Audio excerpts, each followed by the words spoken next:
Bonjour et bienvenue sur Way, un podcast créé par Gwendoline et Laetitia, dans le but de découvrir les dimensions de la vie chrétienne à travers des parcours de vie. Comment ont-ils trouvé Dieu ?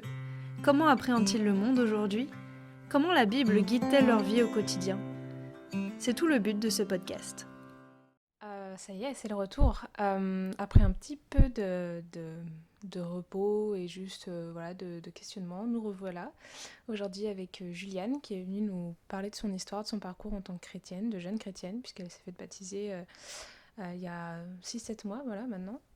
Et c'est très enrichissant de voir tout son parcours et de voir comment elle a fait confiance aux gens autour d'elle et comment Dieu l'a touchée en plein cœur. Et voilà. Je vous laisse découvrir son histoire. Pour commencer, est-ce que tu pourrais te présenter de la manière dont tu le souhaites ? Juste comme tu le sens. Ouais. Dit-elle avec la voix qui se casse. Vas-y. Non, mais déjà, comment tu t'appelles ? Je m'appelle Juliane.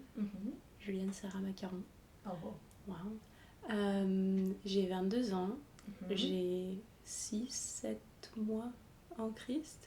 Faudrait vraiment que je retrouve la date de mon baptême pour être sûre. Près du 7e mois, je crois. Tout va bien. Et là, tout de suite, je suis prof d'SVT depuis 2 mois, 3 mois. Ça va être le 3e mois. Je suis très forte avec les dates, tout va bien. Absolument.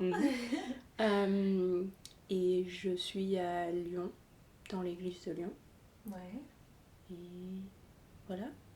Ok, super. Et du coup, est-ce que tu peux me dire un petit peu, enfin moi évidemment je connais un peu l'histoire, mais pour ceux qui ne connaissent pas, est-ce que tu peux me dire un peu comment ça s'est passé ta conversion et comment t'as découvert Dieu, déjà juste l'image de Dieu et qu'est-ce qui a fait que t'es devenue chrétienne quoi. Alors j'ai l'impression que ça arrivait en plusieurs étapes. Ouais. Du coup, la première chose à savoir, j'imagine, c'est que je viens d'une famille qui est croyante. Dans le sens où la famille de mon père est catholique et la famille de ma mère est protestante. Donc ma mère n'est pas croyante, elle est athée. Mon père l'est. Et du coup, j'ai grandi dans une famille où... et c'est très drôle, ça ne vient pas de moi, mais c'est très drôle du coup, voilà. Ce que les pasteurs en Irlande appellent les season E's, les Christmas and Easter. Oh. Donc en gros, j'ai grandi avec un père où on allait à l'église à Noël et puis pour Pâques, et puis voilà, mais sans plus. Quand on y allait, c'était ma soeur, lui et moi, et puis ma soeur et moi, on faisait la petite classe des jeunes, et puis après on rentrait à la maison, et voilà. Mais c'était sans plus. Et puis on a arrêté parce que il y a juste eu une perte de motivation en fait. Ouais. Parce que ma soeur n'était pas motivée, je l'étais pas non plus, et puis voilà, c'était juste... Il n'y avait pas d'entrain, on va dire. Et puis après, quand je suis arrivée au lycée, c'était pendant le cours de philo, étonnamment, où on était en train de faire le cours de philo sur... je sais pas si c'était nommé est-ce qu'il y a un dieu ou pas, mais c'est comme ça que je m'en souviens. Et le prof nous a expliqué le raisonnement d'un philosophe, et bien sûr j'ai oublié le nom de qui c'est, du coup ce sera intéressant à trouver plus tard. On va noter ça. Et en gros tout le raisonnement c'était si t'enlèves ce que tu peux voir, si t'enlèves ce que tu peux toucher, si t'enlèves tout ce qui dépend de tes 5 sens, qu'est-ce qui reste ? L'essence de qui tu es. Si tu enlèves ça, qu'est-ce qui reste ? La connaissance de toi-même. Si tu enlèves tout ça, qu'est-ce qui reste ? Et en fait, au fur et à mesure que tu enlevais quelque chose, tu finissais avec une seule chose qui restait malgré tout, et c'était les maths. Sauf que si les maths existent, c'est qu'elles ont été pensées par un être mathématique. Et du coup, ça, c'était la première introduction à... Il y a peut-être quelque chose de plus grand que moi et plus grand que ce que je vois autour de moi.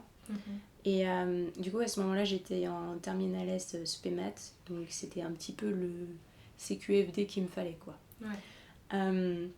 Et puis à partir de là, j'avais une pote au lycée qui, elle, était croyante, et du coup, on en parlait un petit peu de temps en temps quand on allait à l'entraînement ensemble. Et puis après, je suis arrivée à la fac et j'ai vécu la vie de la fac. Hein, et du coup, Dieu était plus vraiment dans l'image du tout. Ouais. Et puis en L2, en cours de neuro, je suis arrivée dans la salle, je me suis assise et la prof nous a donné un article scientifique en anglais. Elle a fait mettez-vous en binôme, c'est parti, et vous ferez une présentation sur ce document. Et là, je me retourne. Et on va être honnête, je narrativise cette histoire parce que je m'en souviens pas parfaitement. Mais je me retourne et à côté de moi, il y a Madison Stringer. Wow, qui parle anglais. Du coup, on était en mode, on va faire la team. Oui, parce que peut-être que tu peux expliquer que peut-être tes origines, parce que c'est vrai que... Oui, parce que du coup, oui. Nouvelle petite info.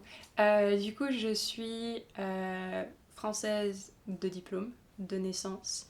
Mais mes parents sont irlandais et écossaises, et du coup, écossaise devenue française depuis. Mais ça fait que je suis bilingue et que j'ai on va dire que j'ai été éduquée de manière internationale. J'ai pas la culture française dans le sang, on va dire. J'ai un petit mix de tout. Et du coup, ça fait que je suis bilingue. Et du coup, pour cette histoire particulièrement, c'est important parce que quand t'es à la fac, pouvoir parler anglais correctement, c'est la perle rare. Du coup, le fait que Madison et moi on se retrouve dans le même cours, c'est vraiment pratique de ce point de vue-là. Et puis on a commencé à travailler ensemble et au fur et à mesure, de fil en aiguille, on discutait de plus en plus. Et puis malheureusement, cette année-là, c'est l'année que j'ai perdu de ma grand-mère. Et ma grand-mère était croyante, enfin j'allais dire très croyante, mais tu quantifies pas si quelqu'un est très croyant ou pas. Mais ma grand-mère était croyante et en vidant la maison, on est tombé sur des bibles. Et j'étais en mode, bon, c'est un truc que je connais pas de ma grand-mère et elle est partie et je veux en savoir plus sur elle. Et du coup, j'ai demandé à Madison si on pouvait ouvrir la Bible ensemble. C'est ce qu'on a fait. Et puis la première conversation qu'on a eue, c'était sur la mort. Sujet léger, hein. Ah ouais, c'est... Pour commencer, c'est bien. Il y a un certain thème récurrent par rapport à ça. Des sujets légers. Et du coup, on a parlé par rapport à ça, et puis on le faisait de temps en temps, ici et là. Et puis est arrivé le sujet du LGBT. Et du coup, à l'époque, ça s'appelait LGBT, du coup, c'est pour ça que j'utilise ces dénominations-là, mais on en était à LGBT, et du coup, on en a parlé avec Madison, parce que à l'époque, mon étiquette, c'était que j'étais pan. Pan, du coup, c'est pansexuel, pour ceux qui ne savaient pas. Et du coup, petit sujet light encore, où je voulais en savoir un petit peu où Dieu se situait par rapport à ça. Et je suis arrivée avec cette conversation avec des a priori énormes, en fait. Et du coup, Madison a répondu sa réponse, sauf que c'était pas la réponse que j'attendais. Et du coup, j'étais en mode, ok, très bien, merci, au revoir. Et du coup, on a continué à se parler, mais on parlait plus de la Bible ensemble. Et puis, c'était un frein. Et du coup, on n'en a plus parlé. Et par la suite, je me suis rendu compte que... ce que je viens de dire sur le fait que j'étais arrivée avec des a priori et que du coup, j'avais pas écouté sa réponse, je m'en suis rendu compte par la suite et je suis allée la voir et je me suis excusée. Parce que c'est pas une conversation que t'as avec une personne si t'écoutes pas la réponse. Voilà. Et j'avais beau écrire un script dans ma tête, c'est pas juste. Du coup, j'étais allée m'excuser. Et on a recommencé à parler à partir de là. Et puis elle m'a fait, est-ce que tu veux prendre ça au sérieux? Et je te demande, ouais. Moi, j'aime bien. On ouvre un livre et on discute d'un livre ensemble, genre. Dans ce monde, c'est étonnant. Parce que du coup, la petite info en plus, c'est que j'aime beaucoup lire. Et que... Et apprendre. Et apprendre, ouais. C'est peut-être les deux critères qui me définissent dans ce sens-là, où j'aime apprendre et j'aime lire beaucoup. Et c'est quelque chose que je retrouvais pas dans le monde qui m'entourait. Je lisais plus de livres depuis que j'étais à la fac parce que je faisais beaucoup de sport. Et puis la fac, ça prend du temps, un peu. Et... j'apprenais, mais j'en étais déjà à un stade où j'avais l'impression que la fac me permettait pas d'apprendre, mais c'était plutôt Il y a une expression en anglais où c'est throw it against the wall and see what sticks. Et c'était vraiment ça, genre on t'envoie toutes les infos et puis ce que tu retiens pour les partiels, c'est ce que tu retiens. Et du coup, c'était... j'avais cette soif d'apprendre et je pense que Madison l'a vu. Et du coup, on a commencé à faire les études, elle et Laetitia et moi. Et à partir de là, on a fait un petit peu plus en détail. C'était intéressant parce que c'était post-confinement, mais toujours un peu confiné. Du coup, des fois, on faisait par Zoom et on avait toutes les 3 nos tasses de thé. Et on discutait, et puis après, on se revoyait en vrai, et ceci et cela. Et puis après, je crois que l'étude qui m'a le plus marqué, c'était l'étude de la croix, étonnamment. Parce que je savais pas ce qui venait. Je me suis dit, ah bah ça va être comme les études d'avant. Et du coup, il y avait des sœurs de Paris qui étaient descendues pour le week-end. Et je me suis dit, ah bah c'est trop bien, plus on est, plus on rit. Du coup, je les ai invitées à l'étude et on l'a fait dans un café. Et j'ai jamais autant pleuré de ma vie. Ouais, j'imagine. Bah, tu peux peut-être d'ailleurs un petit peut-être, enfin si ça te peut-être juste détailler qu'est-ce que c'est l'étude de la croix, peut-être pour des personnes qui savent pas du tout ce que c'est. Bah du coup, l'étude de la croix, c'est regarder le sacrifice que Jésus a fait pour nous et pour nous laver de nos péchés. En sautant de 3 étapes, en gros, en prenant tous nos péchés pour que nous, on soit lavés de nos péchés. Du coup, la redondance des mots que j'utilise. C'est pas grave. Tout va bien. C'est comprendre en gros les moments qui ont mené au fait qu'il ait été cloué sur la croix, pardon, son sacrifice. Et du coup, c'est, comment dire, c'est un petit peu le point culminant de la Bible, tout de même. Tout mène à ça, et du coup, c'est des choses où c'est pas décrit par métaphore. C'est assez direct de ce qui se passe. Et du coup, ça m'a beaucoup touchée. Et puis surtout le fait que à l'époque, je comprenais pas pourquoi, et enfin, l'expression va peut-être faire rire, mais ce mec, je le connais pas d'Adam ni de Ève. Sacré explication pour répondre. Et j'apprends que il a décidé de mourir pour moi. Je me dis non. Hein? Non. Et du coup, ma conviction à l'époque, c'était que je méritais pas un amour comme ça. Et du coup, j'étais en rejet total. Je pleurais, j'en pouvais plus. Et puis on a fait cette étude, et puis du coup, ça s'est un peu calmé par la suite. C'est en mode, ok, on continue à parler, mais c'est un peu, on te laisse la place. Parce que du coup, les filles s'attendaient pas à ce que je réagisse comme ça non plus. Ah oui, du coup, oui. Tout le monde est surpris, quoi. Oui, voilà. Et puis après, à ce moment-là, ça nous mène juste avant décembre de ma L3.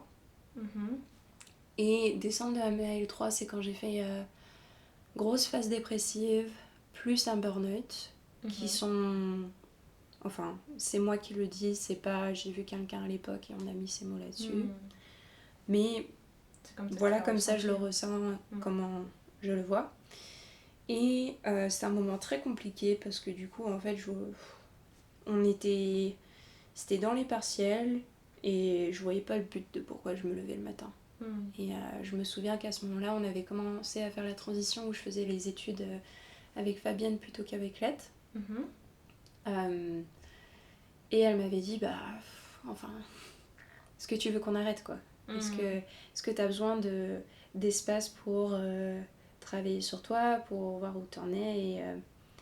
Et je me souviens que j'étais en mode, non, l'un des seuls moments où je suis contente dans la semaine, c'est quand on vient parler de la Bible ensemble, du coup, enlève pas ça, s'il te plaît.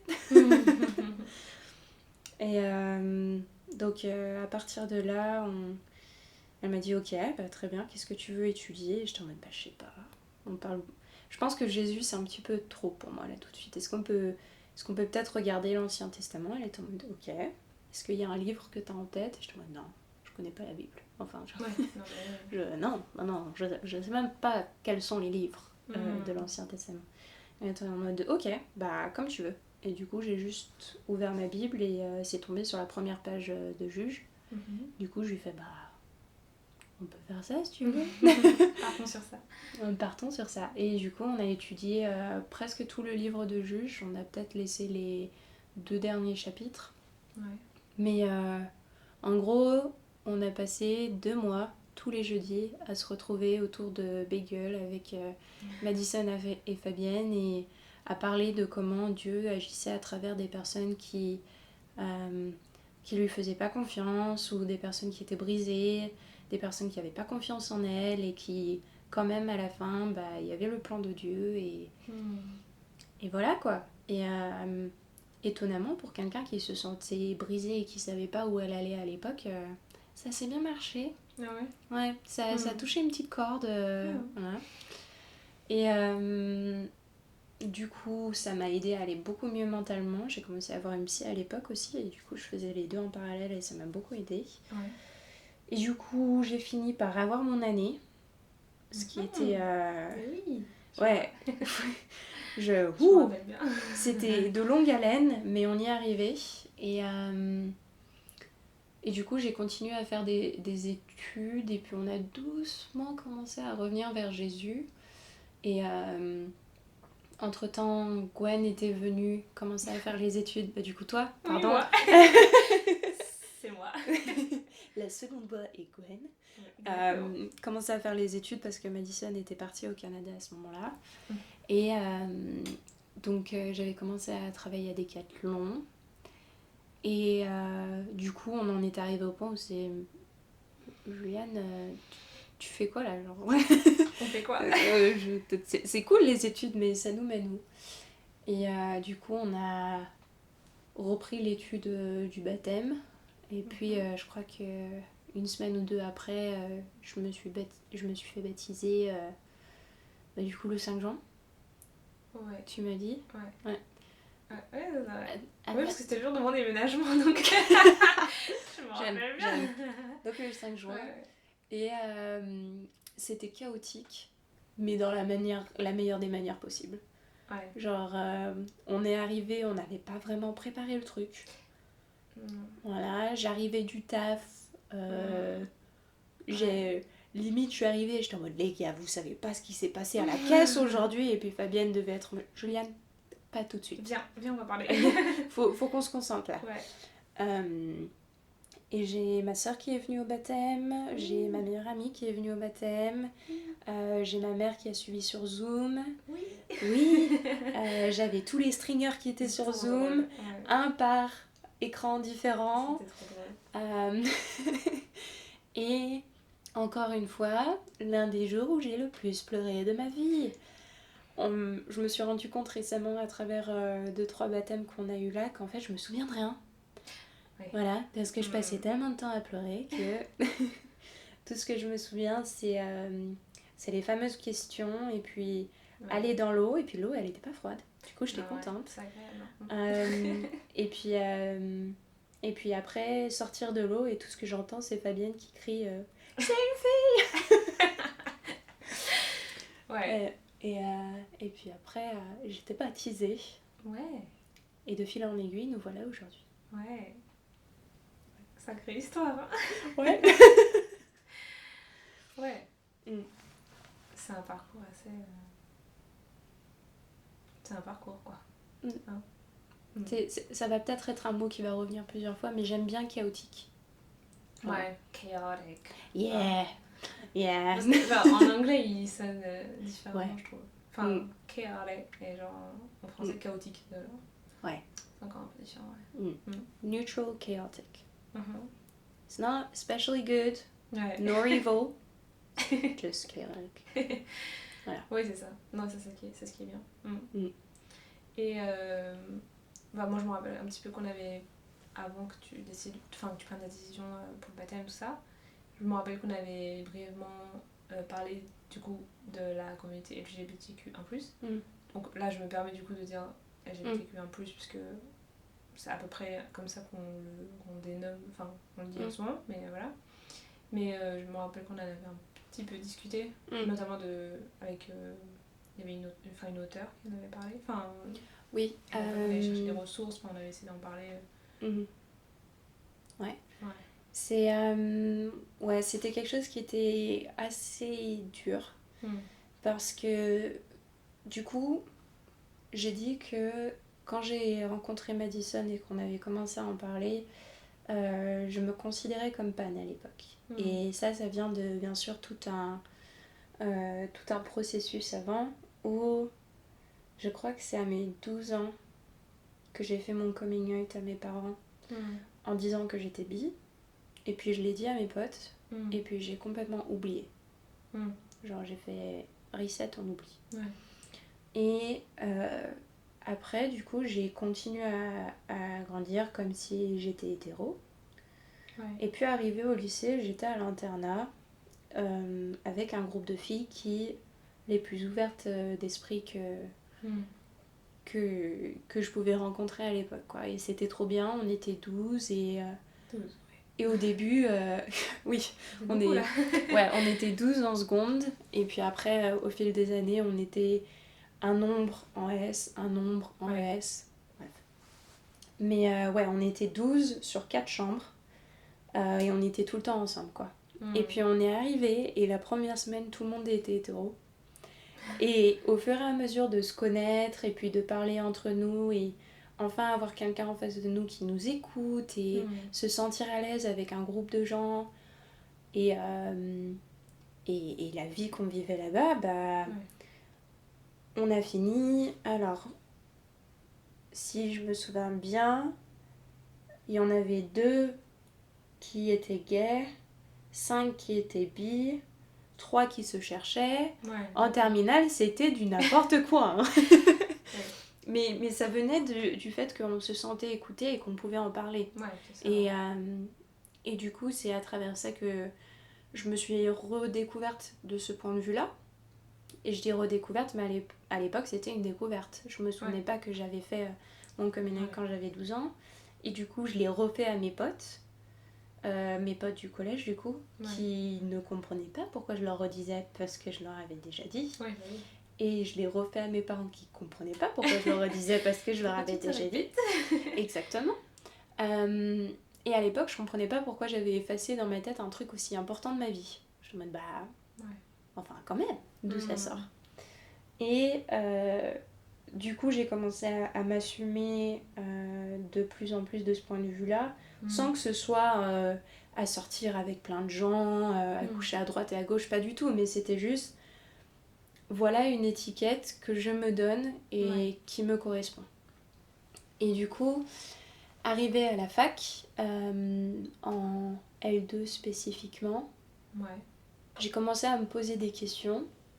Parce que, soyons honnêtes, quand on est à la fac, soit t'es en couple, soit tu couches avec tout le monde. Ou en tout cas, c'était le groupe d'amis que j'avais en L1. Oui, je vais peut-être pas généraliser. C'était le groupe d'amis que j'avais en L1 qui était comme ça. Et du coup, j'étais un peu en mode, pourquoi moi c'est pas comme ça ? Je comprends pas.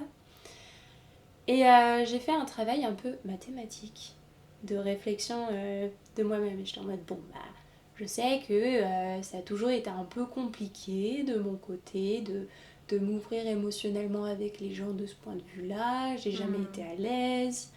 Je me sens pas confortable. À l'époque, à ce moment-là où je me posais des questions, je me rendais compte que j'étais vraiment pas confortable qu'on me touche non plus. Et je comprenais pas pourquoi. Et puis du coup, je faisais le travail en arrière. Et puis je me suis rappelée d'un copain que j'avais eu quand j'étais au lycée et comment ça avait été la catastrophe notre couple, parce que c'était 2 mois où je pouvais pas lui parler, je voulais pas qu'il soit dans la même salle que moi, on se faisait la bise. C'était mais un stress pendant 2 mois et du coup j'étais en mode c'est que le souci vient d'avant. Et au fur et à mesure, en réfléchissant et en faisant le travail en arrière, je me suis rendu compte que y avait dû avoir un moment marquant quand j'étais en primaire. Parce que quand j'étais en maternelle, j'étais la petite fille qui avait plein de copains. Le lundi, elle en avait un. Le mardi, elle en avait un autre. Et puis, fin primaire, cette gêne envers l'autre s'était installée. Et je me suis rendu compte qu'en fait, ça m'est revenu un peu comme ça, très mathématiquement, comme je disais, mais que c'était parce qu'en fait, j'avais subi un abus quand j'étais en primaire. Et du coup, que j'avais effacé, complètement effacé, je m'en souvenais pas. Et ça m'est revenu un peu comme ça. Et je me sens chanceuse que ce soit revenu de manière mathématique comme ça, parce que je sais qu'il y a des personnes où ça revient par cauchemar, et ces personnes-là comprennent pas d'où ça sort, des choses comme ça, et j'ai eu la chance que c'était mathématique. Mais j'ai une fâcheuse tendance à internaliser comment je me sens par rapport à quelque chose, et puis que ça m'explose à la tête plus tard. Et donc si on fait le rapide calcul, la L2 c'était quand on était confiné. Donc j'ai fait tout ce travail sur moi quand on était confiné, ou en tout cas je m'en suis rendu compte à ce moment-là. Je pouvais pas vraiment en parler à ma famille parce que je savais qu'ils étaient pas au courant. Et on avait un peu autre chose à gérer pendant le confinement. Et du coup je suis retournée à la fac en L3, et ce qui devait exploser a explosé en fait. Et les cours étaient compliqués, en L3, semestre 5 principalement, du coup il y avait un surplus de tout en fait, et ça a mené à ma phase dépressive plus mon burn-out. Et du coup la psy que j'ai vue à la suite de ça, on a principalement travaillé sur ce trauma, ou en tout cas mettre les mots sur ce trauma, parce que j'avais réussi à commencer à en parler avec des amis proches que j'avais à la fac, et puis Madison notamment, qui est encore une oreille hyper attentive de ce point de vue-là, et je lui suis éternellement reconnaissante parce qu'elle me permettait de parler et puis mettre des mots sur ce que je ressentais.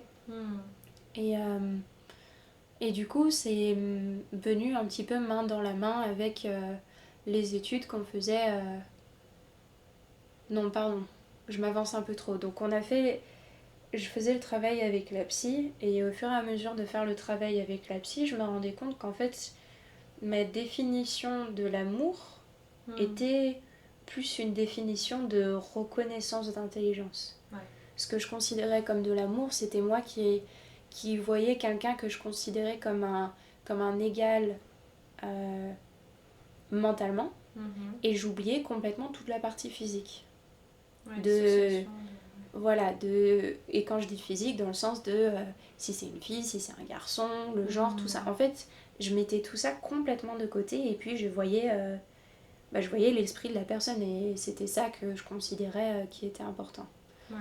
Et en fait, c'était juste qu'il y avait eu un manque de discussion entre mon cerveau et... Enfin, les différentes parties de mon cerveau.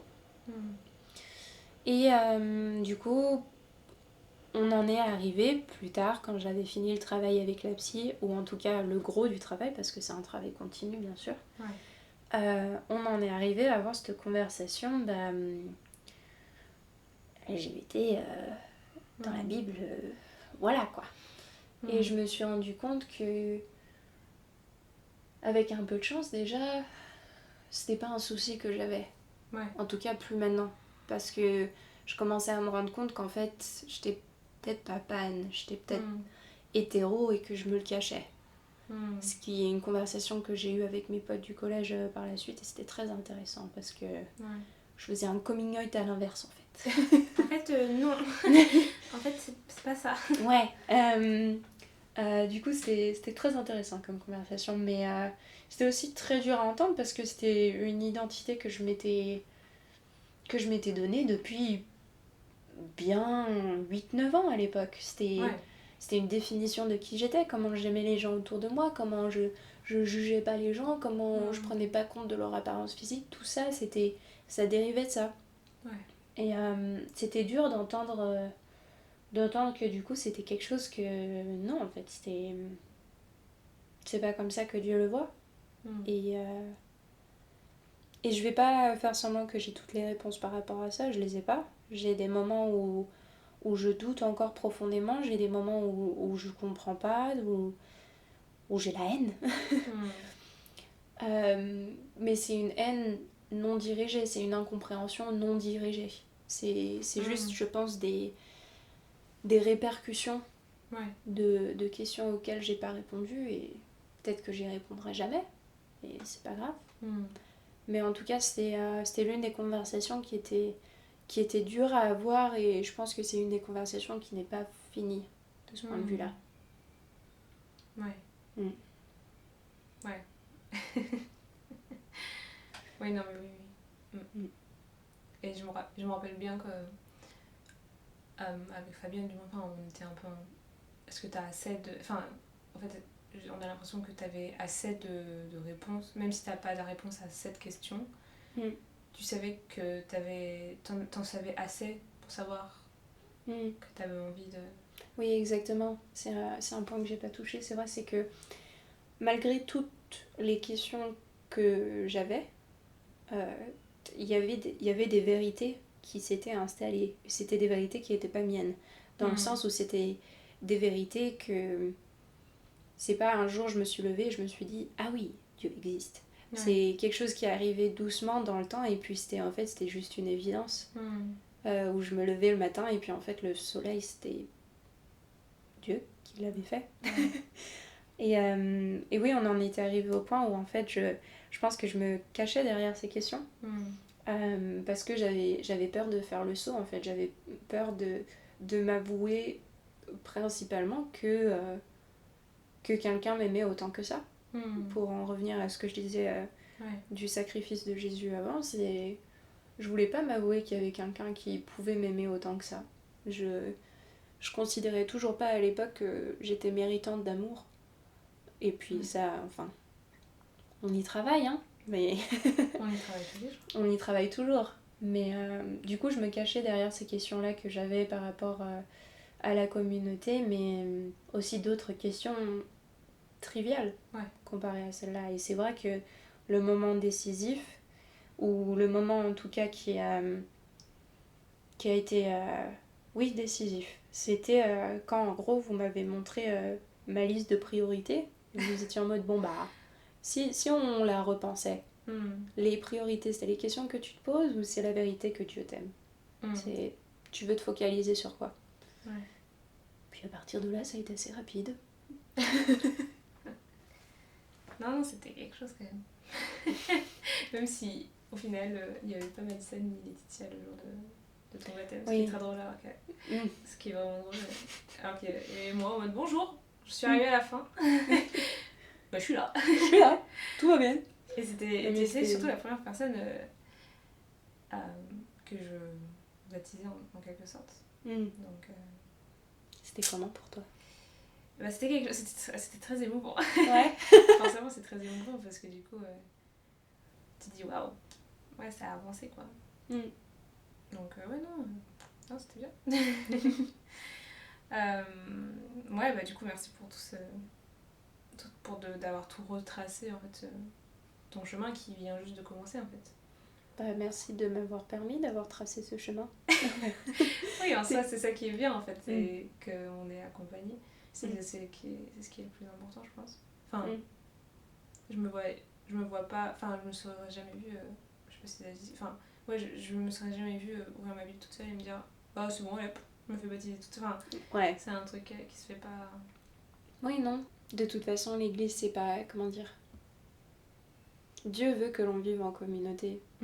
Même si on regarde juste dans Genèse, Adam, ce n'était pas bien qu'il soit seul.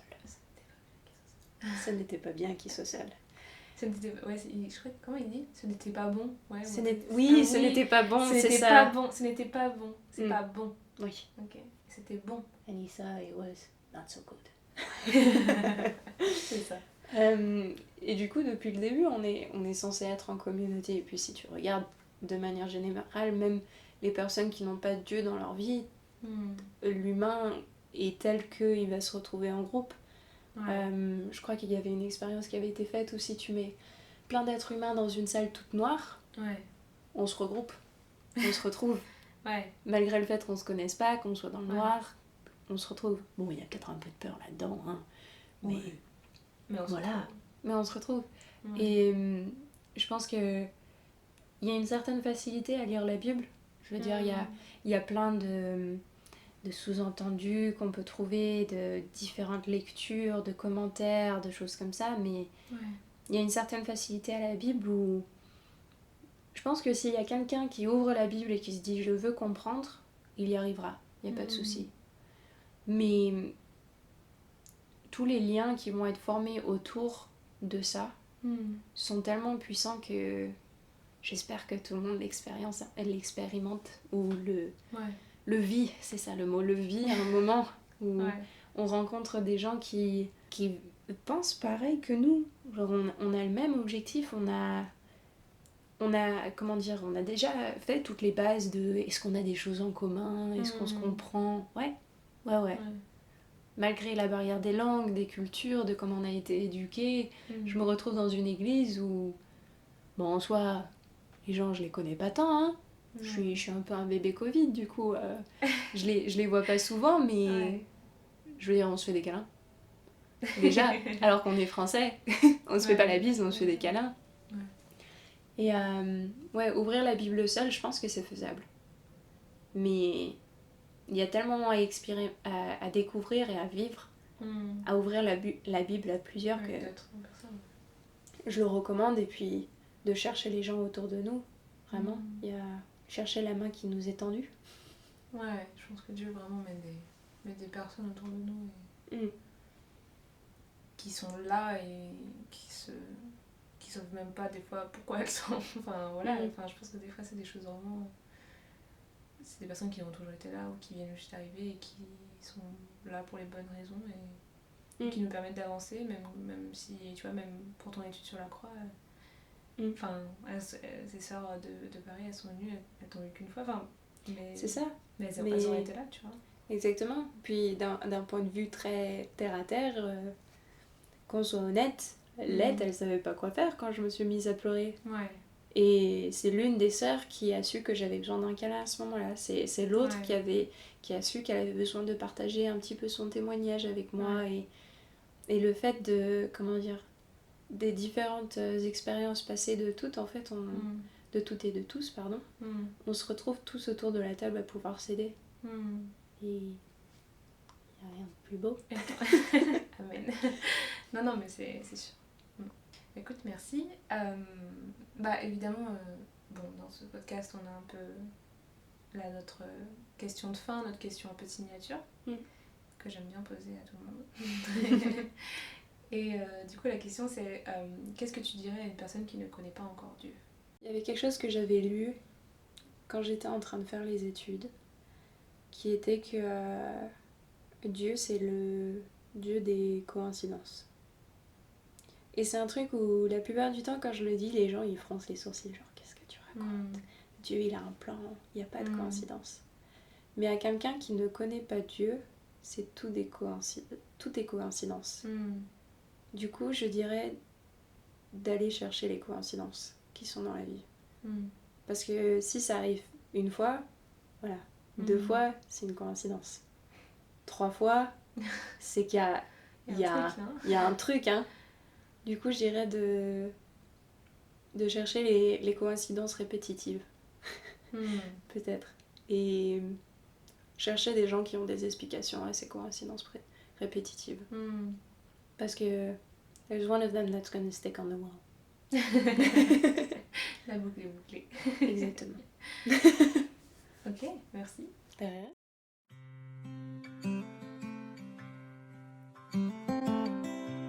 C'est la fin de ce podcast. Merci de nous avoir écoutés. N'hésitez pas à nous contacter, ce sera un plaisir de vous écouter à notre tour. Tout se trouve dans la barre d'infos. Et n'oubliez pas que Jésus a dit « Je suis le chemin, la vérité et la vie ».